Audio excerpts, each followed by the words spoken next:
अपने YouTube channel जिसका नाम है IT by Anurag. Employability skill class 10th के अंदर हम यूनिट 5 करने जा रहे हैं जिसका नाम है ग्रीन स्किल्स। ग्रीन स्किल यानी कि हरित कौशल। हरित कौशल का मतलब क्या है? इसके इंट्रोडक्शन में इन्होंने कहा है कि जो हमारे the environment around us affects all aspect of our life. ये कह रहे हैं जो हमारा वातावरण है, पर्यावरण है, हमारे जीवन के हर एस्पेक्ट को क्या करता है? अफेक्ट करता है। चाहे वो हमारी daily day to day activities हैं, अ, उससे भी हमारा जो एनवायरनमेंट है वो प्रभावित होता है।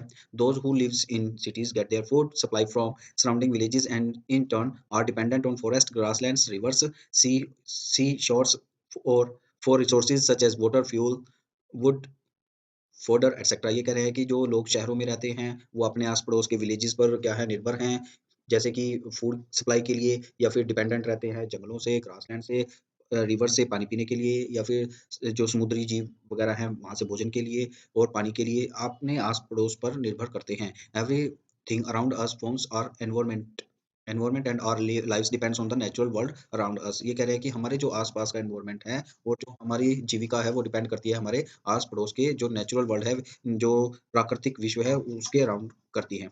इसमें अब हम पढ़ने जा रहे हैं सेशन 1। सेशन 1 के अंदर है हमारे पास सस्टेनेबल डेवलपमेंट है। सस्टेनेबल का मतलब होता है स्थायी डेवलपमेंट यानी स्थायी विकास। स्थायी विकास में क्या बात कर रहे हैं कि are we planting more trees, are we only destroying them for use. ये कह रहे हैं कि क्या हम उतने पेड़ लगा रहे हैं, या फिर पेड़ों को यूज़ करके हम उन्हें खराब ही कर रहे हैं, डिस्ट्रॉय कर रहे हैं। Are we saving water resources, क्या हम वाटर के रिसोर्सेज़ को सेव भी कर रहे हैं, या फिर हम उनको पोल्यूट कर रहे हैं, उनमें गार्बेज डालकर, कूड़ा-कचरा डालकर। Are we using clean energy और were burning food and wood and petrol and adding pollution. वो कह रहे हैं कि क्या हम क्लीन एनर्जी का उपयोग कर रहे हैं, और क्या हम जो लकड़ी वगैरह है या पेट्रोल वगैरह है, उनको जलाकर अपने पर्यावरण को प्रदूषित करते जा रहे हैं। ये हमसे उन्होंने क्वेश्चन पूछे हैं, क्या हम सस्टेनेबल डेवलपमेंट की तरफ जा भी रहे हैं? जिन चीज़ों को हम यूज़ कर रहे हैं, क्या उनके उपयोग करके रिटर्न भी कुछ कर रहे हैं नेचर को, या नहीं कर रहे हैं? तो ये कह रहे हैं कि व्हाट इज़ सस्टेनेबल डेवलपमेंट? स्थायी विकास क्या है? स्थायी विकास इन्होंने कहा है वह विकास है that satisfy the needs of present. ये कह रहे हैं कि आजकल की आवश्यकताओं को जो पूरा करते हैं, और बिल्कुल भी कॉम्प्रोमाइज़ नहीं करते इसमें कैपेसिटी ऑफ फ्यूचर जनरेशन। जो विकास, इस तरह का विकास होना चाहिए कि जो अपकमिंग जो जनरेशन है, या फिर जो इकोनॉमिक ग्रोथ है, उसको बैलेंस बनाकर रखना चाहिए। अपने आस-पड़ोस के एनवायरनमेंट का या समाज का भी ध्यान रखना चाहिए। ये होता है हमारे पास सस्टेनेबल डेवलपमेंट। फिर उसके बाद क्या है, कि इम्पोर्टेंस ऑफ सस्टेनेबल डेवलपमेंट क्या है?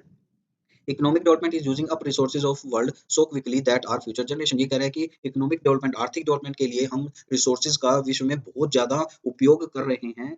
That our future generation the young people of the world, क्या इतना यूज़ कर रहे हैं कि क्या हमारी आने वाली जनरेशन को वो सब चीज़ें मिलेंगी, या फिर हमारे एनवायरनमेंट को क्या है, सीरियस प्रॉब्लम तो नहीं होंगी उससे? Much worse than those that are facing that at present. ये कह रहे हैं कि जो हमारे अपकमिंग जो जनरेशन है, वो क्या होंगी, वो बहुत ज़्यादा अफ़ेक्ट करेंगी, अगर हमने अभी कुछ ना किया तो। With increasing population and income the consumption of good increasing day by day. ये कह रहे हैं कि जैसे-जैसे जनसंख्या बढ़ रही है, लोगों की आर्थिक पावर भी बढ़ रही है, तो जो हमारी जो कंजप्शन है गुड्स की, सामान की जो कंजप्शन है, वो भी डे बाय डे इंक्रीज़ हो रही है।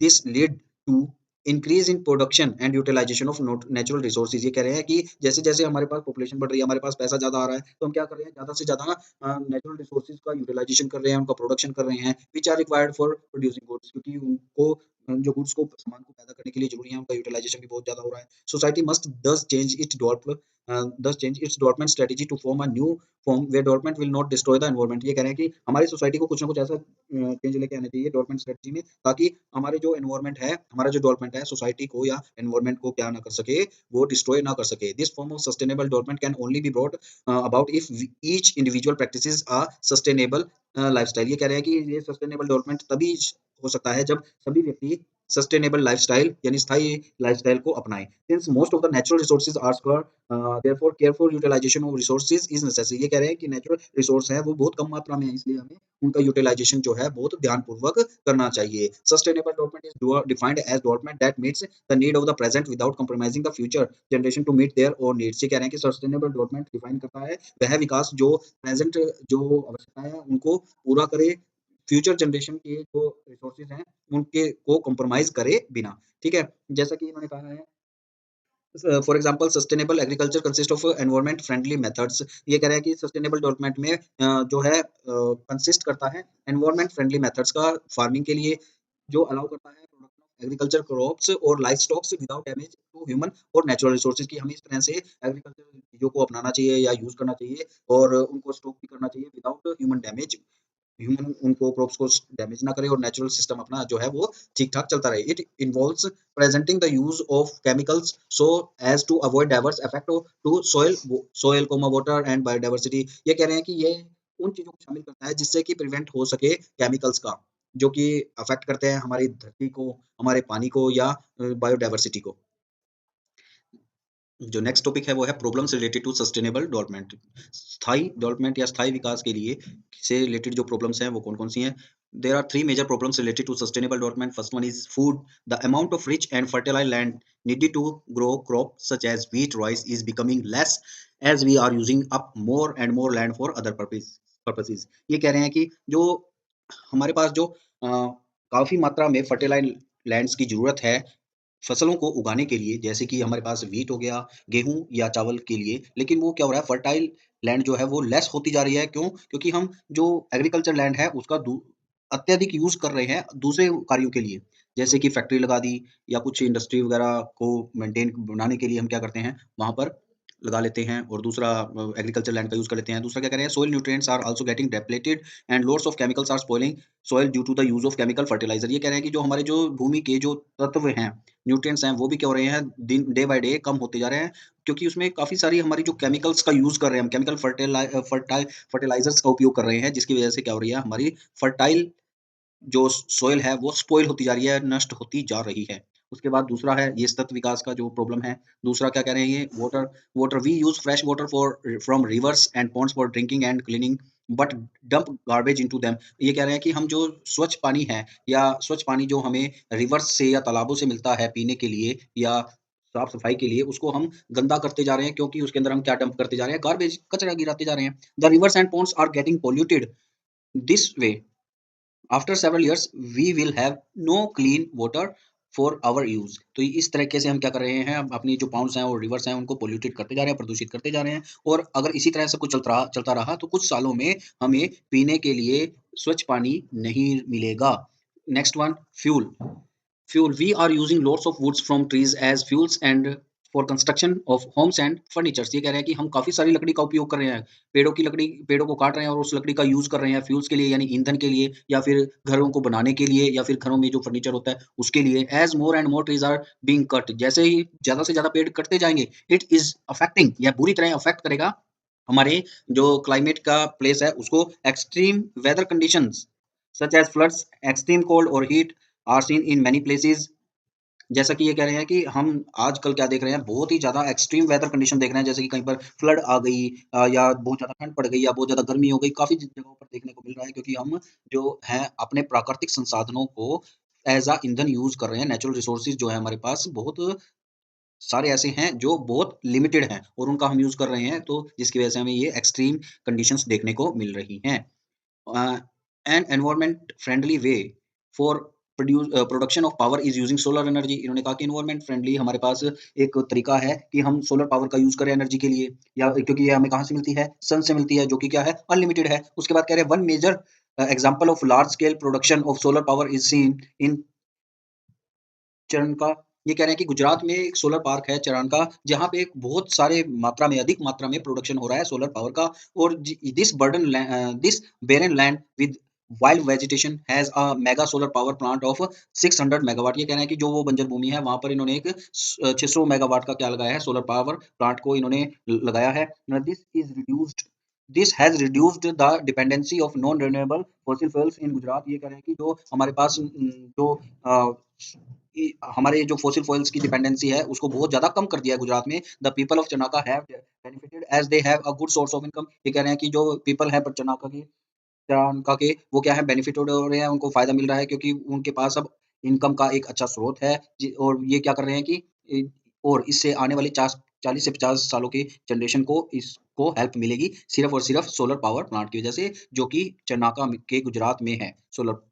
ठीक है? उसके बाद सस्टेनेबल डेवलपमेंट इंक्लूड करता है reduce excessive use of resources and enhancing resource conservation. ये कह रहे हैं सस्टेनेबल जो स्थायी विकास है उसमें शामिल है रिड्यूस करना जो नेचुरल रिसोर्सेज़ का है उनको कम से कम यूज़ करना और नेचुरल रिसोर्सेज़ को संरक्षण करने को एनहांस करना और उसमें शामिल है recycling and reuse of water waste material को रिसाइकिल करके यूज़ करना या फिर उनका बार-बार उपयोग में लेके आना या रिसाइकिल करना सतत विकास के अंदर आता है।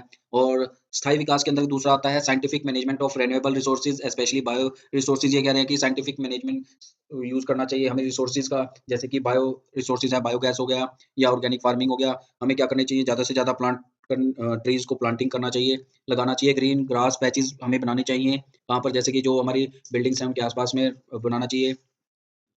उसके बाद किचन गार्डन वगैरह का कांसेप्ट इसी के अंदर में आता है। Using more environment friendly material का यूज़ करना चाहिए, बायोडिग्रेडेबल मटेरियल यूज़ करना चाहिए ताकि वो अगर वो नष्ट भी हो, तो वो आसानी से नष्ट होकर वातावरण में मिल जाए और वातावरण को उससे कोई भी प्रभाव ना पड़े। Use of technologies which are environmental friendly and based on efficient use of resources हमें उस तरह की टेक्नोलॉजी या प्रौद्योगिकी का यूज़ करना है जो एनवायरमेंटल यानी पर्यावरण की फ्रेंडली हो और दूसरा एफिशिएंट यूज़ करें हमारे रिसोर्सेज़ का। एक्सेसिव यूज़ नहीं हो, एफिशिएंट यूज़ हो। सस्टेनेबल डेवलपमेंट के गोल्स हैं, सस्टेनेबल डेवलपमेंट गोल्स यानी जिनको एसडीजीज़ कहा जाता है। There are universal call action to end ये एसडीजी जो है, उनकी एक यूनिवर्सल कॉल थी किसको गरीबी को खत्म करने के लिए, अपने प्लैनेट को बचाने के लिए और एंश्योर करने के लिए कि हमारे जो हमारे लोग हैं वो एन्जॉय करें प्रोस्पेरिटी से और शांतिपूर्वक रहें। Sustainable development goals were launched at United Nation sustainable development goals जो है वो लॉन्च किए गए थे यूनाइटेड नेशन के द्वारा, जिसमें सस्टेनेबल डेवलपमेंट समिट हुई थी न्यूयॉर्क में सितंबर 2015 के अंदर, जो कि जिन्होंने एक फॉर्म किया था एजेंडा कि 2030 के अंदर सस्टेनेबल डेवलपमेंट होगा। It has set targets that countries have to should work towards and achieve by 2030 इन्होंने क्या कहा था कि सभी कंट्रीज़ के लिए एक टारगेट लिया था कि सस्टेनेबल डेवलपमेंट होगा, जिसको अचीव भी किया जाएगा 2030 के अंदर और वो क्या थे द 70 एसडीजीज़ आर इन्होंने कहा कि 17 sustainable sustainable development goals set किए गए थे, जो कि एम कर रहे थे, जो कि महत्वपूर्ण इश्यूज़ हैं, जो कि फेस किए जा रहे हैं बिज़नेस के द्वारा, गवर्नमेंट के द्वारा और सोसाइटीज़ के द्वारा। सम ऑफ दीज़ इश्यूज़ आर जो उनमें से कुछ इश्यूज़ थे, जो कारक थे, वो थे पॉवर्टी, गरीबी, gender equality water use, energy, climate change, ये सभी की सभी क्या थे, कुछ इश्यूज़ को इन्होंने ये बताया है। Countries are now making policies अब जो देश हैं, अपनी पॉलिसीज़ बनाने लगे हैं और रेगुलेट करने लगे हैं कि सस्टेनेबल सिस्टम्स को प्रमोट किया जाएगा, सभी के सभी इकोनॉमिकल सेक्टर्स में, ताकि वो to provide a secure and affordable and sustainable economy ताकि सभी को वो एक जो सस्टेनेबल इकोनॉमी प्राप्त कर सकें और अफोर्डेबल जिसको आप अफोर्ड भी कर सकें। उसके बाद इन्होंने 17 गोल्स कौन-कौन से थे? नो पॉवर्टी, ज़ीरो हंगर कि कोई भी हंगर से भूखा नहीं रहेगा, गुड हेल्थ मिलेगी, क्वालिटी एजुकेशन मिलेगी, जेंडर इक्वालिटी होगी, सब में क्लीन वाटर सैनिटेशन होगा, अफोर्डेबल एंड क्लीन एनर्जी मिलेगी। तो ये ऐसे-ऐसे कुछ हमारे पास क्या थे 17 गोल बनाए थे एसडीजीज़ ने, जो कि क्या थे किसने किए थे? यूनाइटेड नेशंस ने किए थे। कब किए थे? सितंबर 2015 में और एजेंडा किसके लिए सेट किया था इन्होंने? 2030 के लिए फॉर सस्टेनेबल डेवलपमेंट जिसके लिए इन्होंने कुछ पॉलिसीज़ वगैरह बनाई थी और द कोर स्किल्स रिक्वायर्ड उसके बाद क्या कह रहे हैं? The core skills required by a person who wants to contribute towards include environment awareness, willingness to learn sustainable development if we are responsible about our life अगर हम अपनी life के प्रति रिस्पांसिबल हैं, ज़िम्मेवार हैं, then we will do our best at home हमें अपने घर में क्या करना चाहिए? हमें बेस्ट देना चाहिए, अपने स्कूल में बेस्ट देना चाहिए या जो भी आपका वर्क प्लेस है, वहाँ पर बेस्ट देना चाहिए ताकि आपका जो आस-पड़ोस का एनवायरनमेंट है, पर्यावरण है या जो लोग आपके आस-पास रह रहे हैं, उन सबको एक अच्छा हेल्दी एनवायरनमेंट मिले। Sustainable development initiative sustainable development initiative भी कुछ लिए गए हैं, जैसे कि व्हेन प्लास्टिक्स वर बैन्ड क्या कहना है कि प्लास्टिक को बैन किया गया था, किसके द्वारा? म्युनिसिपल कॉर्पोरेशन ऑफ मैंगलोर ने किया था और उसमें एक आविष्कारक थे, एंटरप्रेन्योर थे, उद्यमी थे, जिनका नाम था मिस्टर अवस्थी हेज। उन्होंने क्या किया था found an eco friendly alternative उन्होंने कुछ इको फ्रेंडली अल्टरनेटिव लेके आए थे, वो क्या लेके आए थे? He made a 100% biodegradable bag उन्होंने 100% बायोडिग्रेडेबल बैग बनाए थे, which can dissolve in hot water जो कि गर्म पानी में पूरी तरह डिसॉल्व हो सकते थे, डिकम्पोज़ इन नेचुरल एनवायरनमेंट और वो पूर्णतः नष्ट हो सकते थे नेचुरल एनवायरनमेंट के अंदर। ये कुछ उन्होंने कुछ बायोडिग्रेडेबल बैग बनाए थे। This is now being used in many countries और वो बहुत सारे देशों में यूज़ होने लगे हैं, जिससे कि going to help the environment, environment को हेल्प मिली है सहायता मिली है। Another innovation idea was to stop the use of plastic spoons एक और इनिशिएटिव लिया गया था कि प्लास्टिक स्पून्स या फ़ोर्क यानी जो चम्मच हैं, फ़ोर्क वगैरह हैं, उनको कम से कम यूज़ किया जाएगा। किसके द्वारा? नारायणा प्रजापति द्वारा उन्होंने क्या किया था एडिबल कल्ट्री बनाई थी मेड आउट ऑफ ग्रेन उन्होंने ग्रेन से क्या बनाया था एडिबल कल्ट्री बनाई थी जो कि ये spoon these spoons can be eaten ये जो स्पून थे वो खाए भी जा सकते थे। Even if they are not eaten, अगर वो खाए भी नहीं जा सकते हैं, नहीं खाए गए थे, वो ईज़िली डिकम्पोज़ हो सकते हैं किसके अंदर? सोइल के अंदर, और सोइल की जो है उसकी उर्वरता को भी बढ़ा सकते हैं। ठीक है? तो कुछ इनिशिएटिव ये आपने लोगों ने देखे हैं, डॉ सस्टेनेबल डेवलपमेंट की तरफ लिए गए थे। ठीक है? उसके बाद नेक्स्ट वन क्या है? Sustainable process. सस्टेनेबल प्रोसेस में कह रहे हैं कि कुछ प्रैक्टिसेज़ हैं जैसे कि ऑर्गेनिक फार्मिंग कर सकते हैं, वर्मी कंपोस्टिंग कर सकते हैं, रेन वाटर हार्वेस्टिंग, मतलब जो आपका वर्षा का पानी आ सकता है, उसका जल का संचयन कर सकते हैं, और जिससे कि हमारी जो पर्यावरण है, उसमें उसको भी हेल्प मिलेगी। उसके बाद organic farming is where farmer do not use chemical pesticide. Organic farming वह है जिसके अंदर हमारे जो फार्मर्स हैं, वो केमिकल पेस्टिसाइड का यूज़ नहीं करते और ना ही फर्टिलाइज़र का यूज़ करते। वो क्या यूज़ करते हैं? ऑर्गेनिक फार्मिंग का यूज़ करते हैं टू इंक्रीज़ देयर प्रोडक्शन, उनकी प्रोडक्शन ज़्यादा हो सके। They use organic and natural fertilizer such as cow dung, मतलब ये क्या कह रहे हैं कि नेचुरल फर्टिलाइज़र का उपयोग करते हैं, जैसे कि गाय की गोबर होता है, उसको अपनी जो क्रॉप्स को है उगाने में यूज़ करते हैं। This help in better quality chemical free crops while at the same time maintaining the soil quality for the future use. ये कह रहा है कि इससे क्या होगा? केमिकल फ्री जो हमारी क्रॉप्स हैं वो होंगी, अच्छी क्वालिटी की होंगी, और सेम टाइम पे हमारी जो जो सॉइल है, हमारी जो भूमि है, उसकी क्वालिटी भी फ्यूचर पर्पज़ के लिए अच्छी रहेगी। This is a true example of sustainable development. यह बहुत सच्चा उदाहरण है स्थायी डेवलपमेंट का, where we are not only using the earth resources, जहाँ पर हम अर्थ का एज़ अ रिसोर्स यूज़ कर रहे हैं, but are also preserving it for future generation. तो इस तरह की खेती वगैरह करके हम अपने जो सोइल है उसको बचा रहे हैं फ्यूचर जनरेशन के लिए। Our role in sustainable development, जैसा कि हमने पिछले सेशन में बात की थी कि हमारा रोल क्या है या सस्टेनेबल डेवलपमेंट क्या होता है। आज हम डिस्कस करेंगे कि स्थायी विकास में हमारी क्या भूमिका रहने वाली है। जैसे कि इसके अंदर लिखा गया है, increasing population and development has lead to the increase in consumption of the natural resources, कि जैसे-जैसे पॉपुलेशन बढ़ रही है और विकास भी बढ़ रहा है, तो नेचुरल रिसोर्सेज का कंजप्शन भी बढ़ रहा है। The more of the population, the more food, energy and water we need. जैसे ही ज़्यादा जनसंख्या बढ़ेगी, हमें खाद्य पदार्थ भी ज़्यादा चाहिए, हमें ऊर्जा भी ज़्यादा चाहिए, हमें पानी भी ज़्यादा से ज़्यादा चाहिए। When we grow more crops, जब हम ज़्यादा क्रॉप्स को उगाएंगे, the soil nutrients are consumed, जो सॉइल के न्यूट्रिएंट्स हैं वो कंज्यूम हो जाएंगे, and slowly the soil becomes unusable. मतलब ज़्यादा क्रॉप्स उगाई जाएंगी तो उसके सॉइल के जो न्यूट्रिएंट्स हैं वो ज़्यादा से ज़्यादा कंज्यूम हो जाएंगे, और वह भूमि बेकार हो जाएगी, बंजर हो जाएगी अगर हम ज़्यादा ही यूज़ करने लगे। Similarly we continue to use if is we if we continue to use the fossil fuels such as coal, oil and natural gas, very soon we will run out of these natural resources। इन्होंने कहा कि अगर हम बहुत अच्छी ज़्यादा इनका use करने लगे फ्यूचर फॉइल्स का, जो कि सीमित मात्रा में है, जैसे कि कोयला है, जैसे कि नेचुरल जो ऑयल है, क्रूड ऑयल है या नेचुरल गैस है, एलपीजी या सीएनजी, वो क्या हो जाएँगी? खत्म हो जाएँगी अगर हम उनको ज़्यादा से ज़्यादा यूज़ करने लगे। We use so many resources from nature but we do not give back to the nature. ये कह रहे हैं कि हम बहुत सारे रिसोर्सेज़ का जो नेचर से लेते हैं, उनका यूज़ कर रहे हैं, लेकिन नेचर को वापस कुछ भी नहीं दे रहे हैं। जैसे जैसे कि factories give out smoke that pollute the air. ये कह रहे हैं कि फैक्ट्रीज़ हमने लगा ली हैं, उसमें से जो धुआँ निकलता है हमारी एयर को क्या करता है? वो पोल्यूट करता है। Garbage collected from the homes is dumped into landfills. ये कह रहे हैं कि जो घरों से कचरा वगैरह निकलता है, उसको खुले मैदान में डंप कर दिया जाता है। Untreated garbage can lead to disease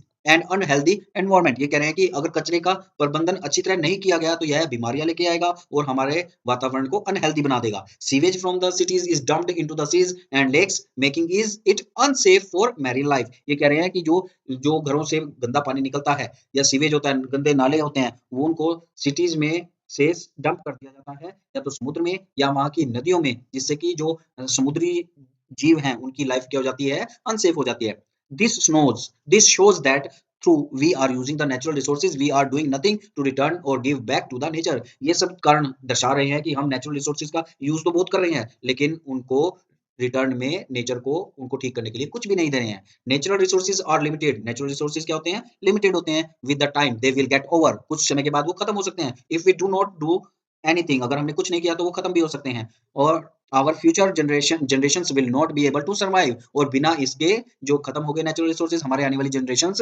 उनके बिना जीवित नहीं रह सकती। इसके लिए क्या हुआ? एक इनिशिएटिव लिया गया, किसके द्वारा? Ministry of railways in Varanasi. Varanasi और रायबरेली में क्या हुआ? उन्होंने मिनिस्ट्री ने क्या किया? रेलवे मिनिस्ट्री ने इंट्रोड्यूस किया क्ले पॉट्स, जिनको कहा कुल्हड़। ये क्या कर रहे थे? इन्होंने रिप्लेस किया प्लास्टिक एंड पेपर कप्स को, and bring back taste of tradition. इन्होंने कहा कि प्लास्टिक के जो कप्स थे या पेपर कप्स थे जिनमें चाय वगैरह पीते थे, इन्होंने पुराने टाइम वाले गिलास वगैरह लेके आने लगे, किन्होंने इंट्रोड्यूस किया था इनको? मिनिस्ट्री ऑफ रेलवे ऑफ इन वाराणसी में, रेलवे ने किया था वाराणसी में और रायबरेली में। They 3 major advantages gained by using kulhad. इन कुल्हड़ की वजह से 3 एडवांटेजेस मिली, प्राप्त हुई। जैसे कि फर्स्ट वन, रिड्यूस हुआ किसका?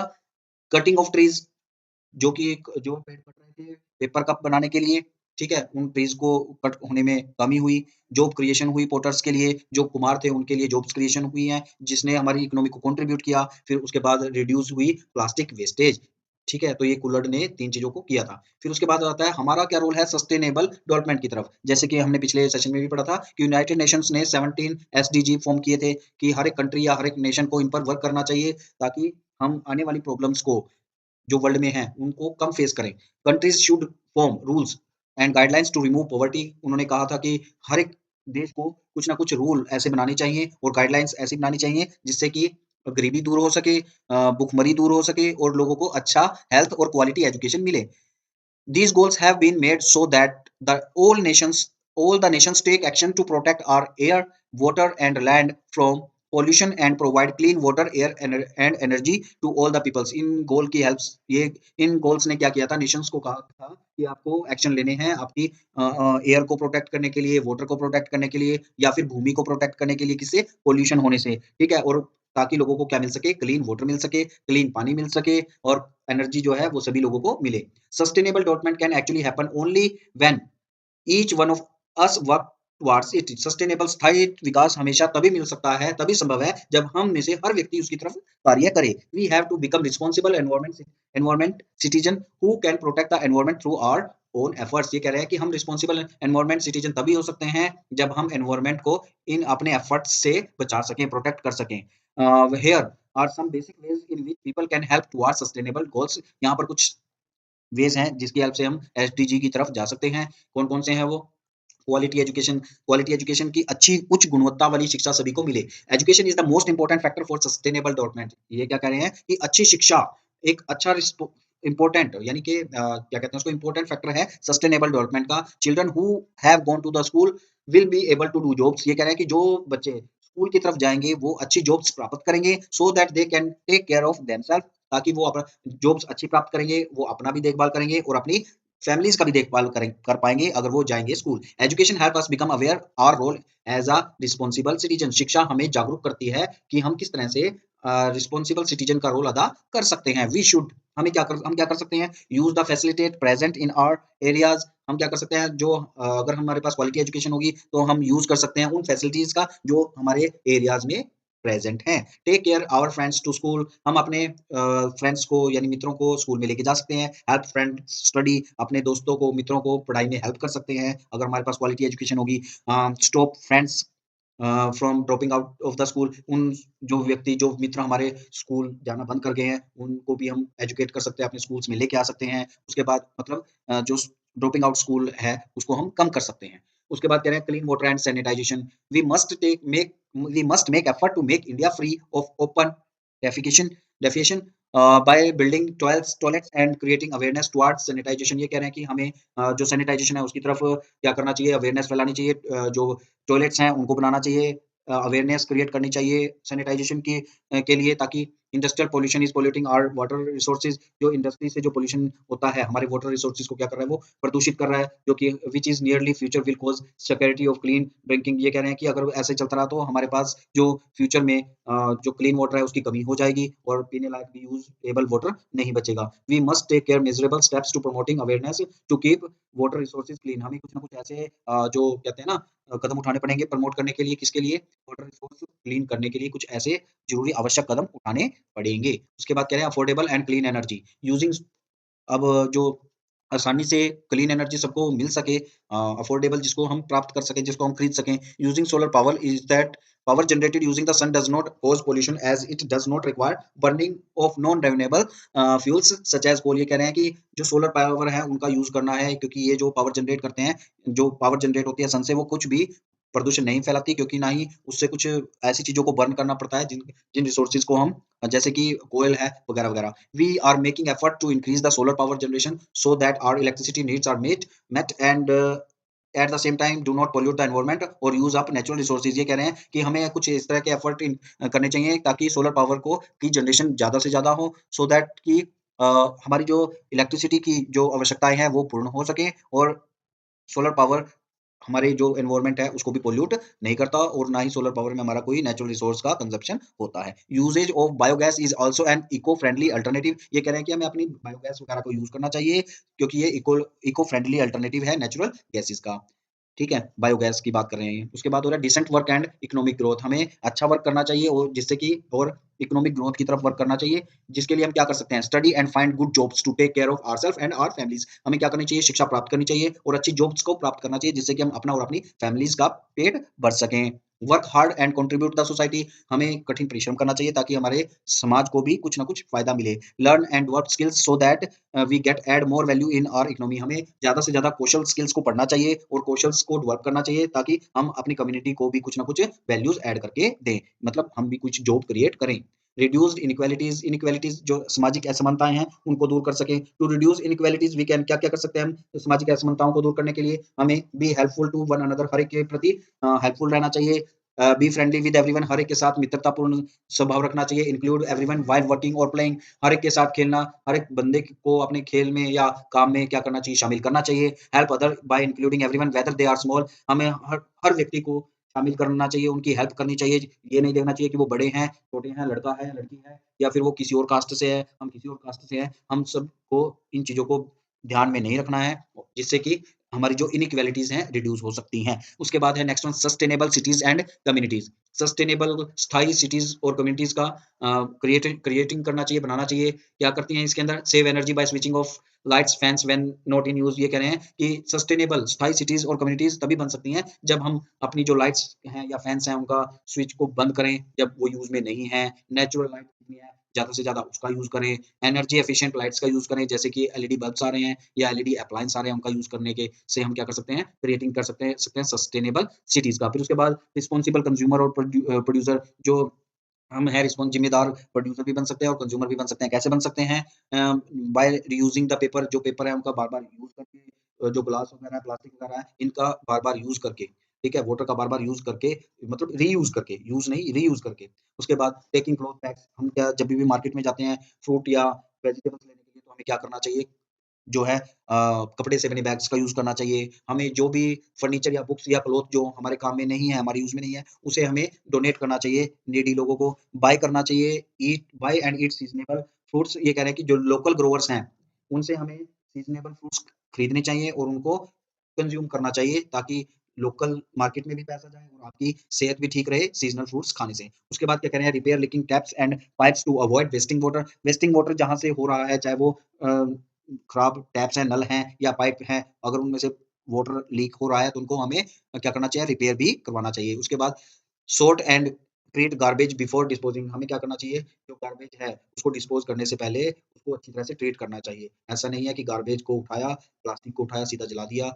उसको हमें गार्बेज को क्या कहते हैं उसको प्रॉपर तरीके से डिस्पोज़ करना चाहिए, ताकि हमारे जो एनवायरनमेंट है वो पोल्यूट ना हो। तो ये है रिस्पांसिबिलिटी कंज्यूमर की एंड प्रोड्यूसर की। उसके बाद कह रहे हैं प्रोटेक्ट लाइफ बिलो वाटर। जो पानी के अंदर जीव जंतु हैं, उनकी लाइफ को भी हमें क्या करना है? प्रोटेक्ट करना है। कैसे करेंगे? इसके अंदर पढ़ते हैं, tons of plastic is found in seas. ये कह रहे हैं कि प्लास्टिक टनों-टन जो प्लास्टिक है वो समुद्र में मिली है, जिससे कि क्या हो रहा है? मैरीन लाइफ जो समुद्र के जीव जंतु हैं, उनकी लाइफ खतरे में पड़ गई है या वो मारे जा चुके हैं। प्लास्टिक की वज़ह से प्रोटेक्ट करना है मैरीन लाइफ को और सेव करना है ओशियन्स को, किससे? पॉल्यूशन होने से, ताकि हमारी जो मैरीन लाइफ है वो प्रिज़र्व रह सके। उसके बाद नेक्स्ट वन है प्रोटेक्ट लाइफ ऑन लैंड। जो भूमि पर भी लाइफ है, उसको भी हमें क्या करना है? प्रोटेक्ट करना है। कैसे करना है? Cutting of trees is leading to soil erosion. ये कह रहे हैं कि अगर हम ज़्यादा से ज़्यादा पेड़ को कट करेंगे, जिससे क्या होगा? भूमि अपर्दन होगा, भूमि का अपघटन होगा, जिससे क्या होगा? हमारी जो लैंड है वो ड्राई हो जाएगी। ड्राई हो जाएगी तो वो क्या कहते हैं उसको, खेती लायक नहीं रहेगी, अनयूजेबल हो जाएगी। प्लांट करनी चाहिए हमें, planting more trees to replace the ones that have cut in is an important step towards sustainable development. ये कह रहे हैं स्थायी डेवलपमेंट के लिए हमें जितने भी पेड़ कट चुके हैं उनको रिप्लेस करके नए पेड़ उगाने चाहिए, ताकि सस्टेनेबल डेवलपमेंट हो सके। तो ये था सेशन सेकंड यूनिट 5 जो है ग्रीन स्किल। आई होप आप लोगों को समझ में आया होगा। अगर समझ में आ गया है, पसंद आया है, तो हमारी इस वीडियो को लाइक करें और हमारे चैनल को सब्सक्राइब करें, ताकि हमें मोटिवेशन मिले और हम और भी ऐसी-ऐसी इन्फॉर्मेटिव वीडियोज़ आपके लिए लेकर आते रहें। Goodbye, thank you, bye bye.